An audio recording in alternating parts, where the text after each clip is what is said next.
अगर तुम एक स्टूडेंट हो जो कि कोई कंपटीशन की तैयारी कर रहा है, या फिर तुम किसी कॉलेज में हो जो साइड हसल कर रहे हो, मल्टीपल प्रोजेक्ट्स पे काम कर रहे हो, तो ये दिक्कत हम सभी के साथ है कि हम 12 से 15 घंटे एक साथ काम नहीं कर पाते, इवन डिवाइड करके भी नहीं कर पाते।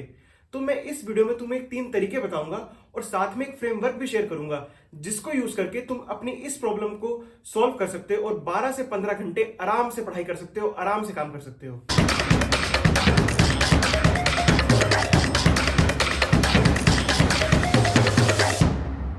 तो सबसे पहले समझते हैं कि साइंस क्या कहती है, क्यों ऐसा होता है कि हम 2-3 घंटे पढ़ने के बाद डिस्ट्रैक्ट हो जाते हैं और उसके बाद फोन चलाने लगते हैं या फिर इधर उधर बात करने लगते हैं। तो इसका रीजन है प्रीफ्रंटल कॉर्टेक्स। ये एक ब्रेन का हिस्सा है जो सबसे आगे की तरफ होता है ब्रेन के, और यहीं पे ही आप तुम्हारा फोकस का एरिया है, यहीं पे ही तुम्हारे डिस्ट्रैक्शन का एरिया है। और इसकी नेचर है इनर्शिया को मेंटेन रखने की। मतलब अगर ये डिस्ट्रैक्टेड है तो ये डिस्ट्रैक्टेड रहना चाहेगा, और अगर ये फ्लो स्टेट में है तो ये फ्लो स्टेट में रहना चाहेगा। तो बेसिकली तुम्हारा टास्क है इसको डिस्ट्रैक्शन से फ्लो स्टेट में लाना, जिससे फ्लो स्टेट मेंटेन करके रखे। इनिशियली क्या होता है, हमारे पास फ्लो स्टेट होती है, हम अच्छा पढ़ाई कर रहे होते हैं, धीरे धीरे प्लेट्यू आता है, हमारा काम स्टक होने लगता है और फिर हमारी प्रोडक्टिविटी कम होने लगती है और एक इनर्शिया आ जाता है कि अब और काम करने का मन नहीं है। और ये पूरे दिन से स्टार्ट होता है, और जो एंड में तुम टास्क कर रहे होंगे पूरे दिन की, उसमें सबसे ज्यादा तुम्हारा लो प्रोडक्टिव हिस्सा होगा और तुम सबसे ज्यादा स्लो फील करोगे। तो तुम्हें करना क्या है, तुम्हें फ्लो स्टेट मेंटेन करके रखनी है। तो अब हम ये देखते हैं वो 3 तरीके कौन से हैं जिनसे तुम ये फ्लो स्टेट मेंटेन करके रख सकते हो। पहला तरीका, task variety and task switching. ये तरीका ये कहता है कि तुम्हें अपनी एक दिन में अलग अलग तरह के टास्क करने हैं और टास्क को स्विच करते रहना है। एग्जाम्पल के तौर पे समझते हैं कि तुम एक स्टूडेंट हो जो 12 घंटे पढ़ाई करना चाहता है, तो अब 2-2 घंटे के 6 स्लॉट बनेंगे और उन 6 स्लॉट में हमेशा सब्जेक्ट बदलेगा और चैप्टर बदलेगा।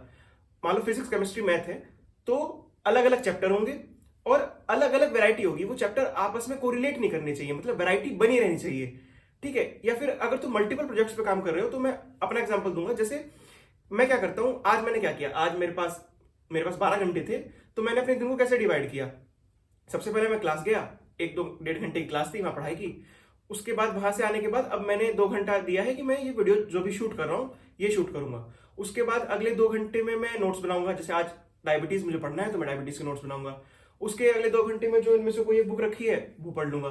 फिर उसके अगले 2 घंटे में नेट पे रिसर्च करूंगा, जो भी टॉपिक है, आर्टिकल्स या साइंटिफिक तरीके, यूट्यूब की वीडियो बनाने के लिए कि जो मैं कह रहा हूं वो साइंटिफिकली हो भी, ठीक है। तो मैं कुछ भी ऐसे नहीं कहता, देखो नेट पे बहुत सारी वीडियो है, तो मैं क्या अलग बात कर रहा हूं। मैं जो कहूंगा या तो वो मैंने खुद ने किया है, या फिर वो कोई साइंटिफिक तरीका है, या फिर कोई एक सक्सेसफुल पर्सन वो कर रहा होगा, वही तरीके मैं तुम्हारे साथ शेयर कर रहा हूं। जैसे अब इलोन मस्क को ले लो, उनके 3-4 कंपनी है, टेस्ला है, स्पेस एक्स है, स्टारलिंक है।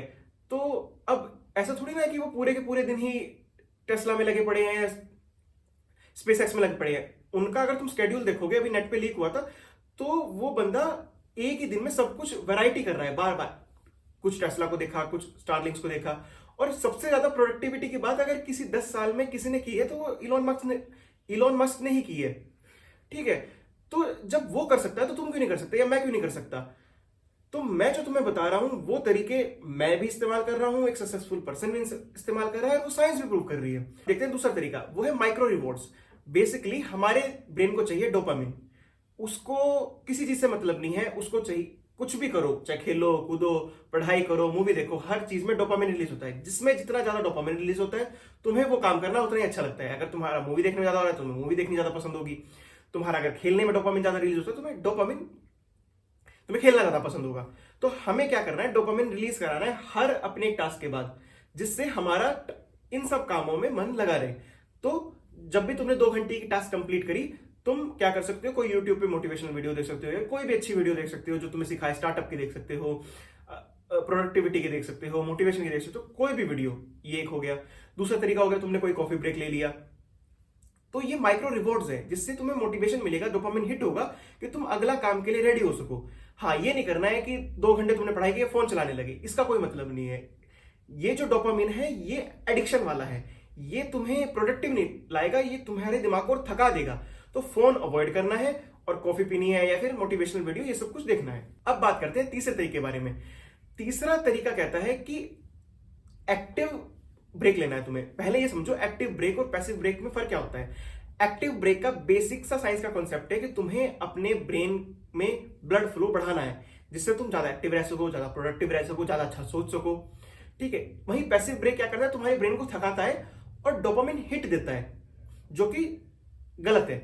तो एक्टिव ब्रेक कैसा होता है कि तुमने पढ़ाई किया, 2 घंटे टास्क की, उसके बाद थोड़ी सी स्ट्रेचिंग कर ली, 15 मिनट वॉक पे चले गए, या फिर तुमने कुछ प्रोडक्टिव पढ़ लिया, जैसे इनमें से कोई एक बुक पढ़ ली, ठीक है, या फिर रूम में ही चक्कर लगा लिया, कुछ भी ऐसा जिससे फिजिकल या फिर मेंटल एक्सरसाइज हो। पैसिव ब्रेक कहता है कि तुमने फोन चला लिया, तुम एम्प्टी स्क्रोलिंग करे जा रहे हो, ठीक है, अपने दोस्त से फोन पे बात किया तो 2 घंटे बात ही करते रह गई, ये सब कुछ नहीं करना है। तुम्हें एक्टिव ब्रेक लेने हैं। जितना ज्यादा तुम एक्टिव रहोगे, जितना ज्यादा तुम इन्वॉल्व होगे इन सब टास्क में, तो उतना ज्यादा तुम्हारा प्रोडक्टिविटी बढ़ेगी, उतने लंबे टाइम तक तुम बिना बोर हुए पढ़ पाओगे, या जो भी तुम काम कर रहे हो वो तुम काम कर पाओगे। तो अब देखते हैं फ्रेमवर्क।